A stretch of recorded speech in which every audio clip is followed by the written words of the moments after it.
Donald Trump ने दुनिया के इकोनॉमिस्ट की सारी अकड़ और हेगड़ी निकाल कर रख दी है मैन्युफैक्चरिंग इंप्लॉयमेंट पे। भाई इकोनॉमिस्ट उसको वार्न करते रह गए कि भाई तुम्हारी पॉलिसीज जो है वो इंटेंडेड रिजल्ट को अचीव नहीं करेगी।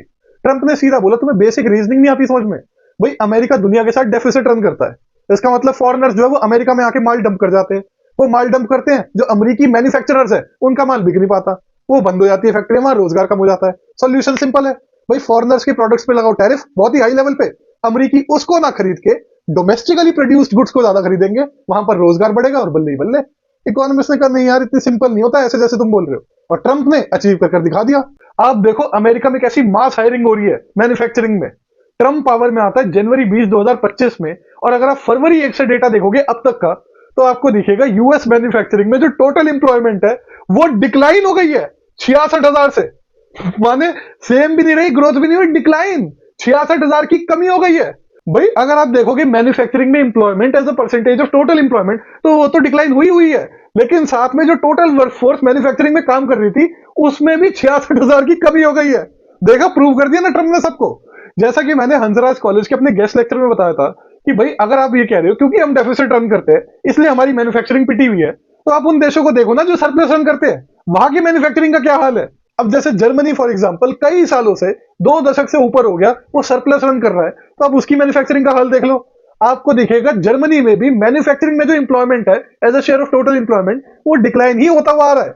इनफैक्ट अगर आप ओहायो जो कि अमेरिका का इंडस्ट्रियल हब है उसको कंपेयर करोगे नॉर्थ राइन वेस्टफैलन से जो कि जर्मनी का इंडस्ट्रियल हब है, आपको दिखेगा दोनों में ही इंप्लॉयमेंट फॉल होती हुई आ रही है। आज से नहीं, पिछले 30 सालों से मोटा मोटा जो ट्रेंड है, लॉन्ग टर्म ट्रेंड।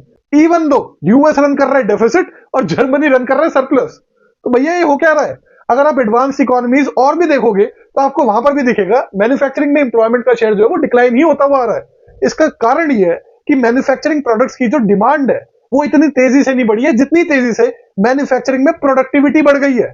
और वो प्रोडक्टिविटी बढ़ने का मेन कारण है ऑटोमेशन।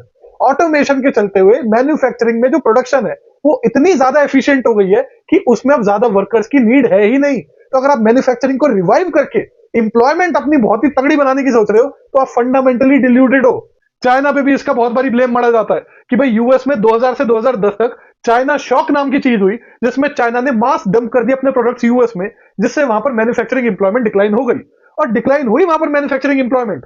लेकिन जैसा कि बेल स्टेट यूनिवर्सिटी के रिसर्चर्स ने दिखाया 80% से ऊपर जो मैन्युफैक्चरिंग इंप्लॉयमेंट पे डिक्लाइन था that was explained bye rise in productivity, क्योंकि यूएस मैन्युफैक्चरिंग फर्म्स बहुत ज्यादा प्रोडक्टिव हो गई।